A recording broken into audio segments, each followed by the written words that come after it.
চাতক প্রায় হর নিশি যে আছে কালো শশী চাতক প্রায় হর নিশি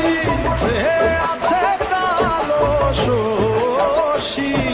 হব বলে চরণ দাসী হব বলে চরণ দাসী হোতা হয় না কপাল গুনে হোতা হয় না কপাল গুনে